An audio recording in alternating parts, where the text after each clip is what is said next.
அண்மை செய்தியை பார்த்துக் கொண்டிருக்கிறோம்.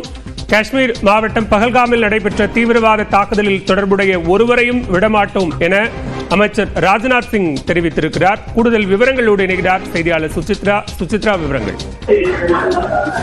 மத்திய பாதுகாப்புத்துறை அமைச்சர் பஹல்காம் தாக்குதல் தொடர்பாக கடுமையான கருத்துக்களை தற்பொழுது முன்வைத்துள்ளது குறிப்பிடத்தக்கது. அதாவது இந்த துப்பாக்கி சூட்டில் ஈடுபட்டவர்களுக்கு தகுந்த பதிலடி என்பது வழங்கப்படும் என்ற ஒரு தற்பொழுது கருத்தை மத்திய பாதுகாப்புத்துறை அமைச்சர் டெல்லியில் நடைபெற்ற ஒரு விழாவில் பேசிய பொழுது கூறியுள்ளார். மிக முக்கியமாக எதிர்காலத்தில் இது போன்ற தீவிரவாத செயல்களில் ஈடுபடுவோருக்கும் தகுந்த பதிலடியாக அந்த ஒரு பதில் இருக்கும் என்ற ஒரு கருத்தையும் அவர் முன்வைத்துள்ளது மிக முக்கியமாக பார்க்கப்படுகிறது.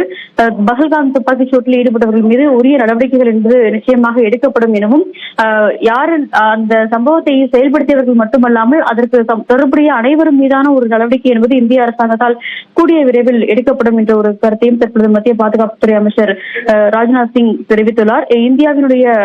இந்தியாவிற்குள் அதாவது தீவிரவாத செயல்களை ஊக்குவிப்பவர்கள் மீதும் கடுமையான நடவடிக்கைகளை மத்திய அரசு விரைவில் எடுக்கும் என்ற ஒரு கருத்தையும் தற்போது மத்திய பாதுகாப்புத்துறை அமைச்சர் பேசும் பொழுது முன்வைத்துள்ளது மிக முக்கியமாக பார்க்கப்படுகிறது. நேற்று நடைபெற்ற இந்த துப்பாக்கி சூட்டிற்கு பிறகு மத்திய அரசின் சார்பாக வெளியிடப்படும் மிக முக்கியமான ஒரு கருத்து என்பது இதுவாகும். ஏற்கனவே இந்த எல்லைப் பகுதிகளில் கடுமையான பாதுகாப்பை தீவிரப்படுத்துவது மட்டுமல்லாமல் எல்லை தாண்டிய பயங்கரவாத தீவிரவாதிகளை அழிப்பதற்கான ஒரு நடவடிக்கைகளை தற்பொழுது மத்திய அரசு மேற்கொண்டு வரும் நிலையில் தற்பொழுது அதன் தொடர்பான ஒரு முக்கிய ஆலோசனையும் இன்று காலை ராஜ்நாத் சிங் அவர்கள் மற்றும் மத்திய பாதுகாப்புத்துறை அதிகாரிகள் மற்றும் முப்படைகளுடைய தளபதிகள் ஆகியோர் மேற்கொண்டிருந்த நிலையில் அந்த ஆலோசனைக்கு பிறகு தற்பொழுது மத்திய பாதுகாப்புத்துறை அமைச்சர் இந்த ஒரு கருத்துக்களை முன்வைத்துள்ளது மிக முக்கியமாக பார்க்கப்படுகிறது. பாலா, விவரங்களுக்கு நன்றி சுசித்ரா.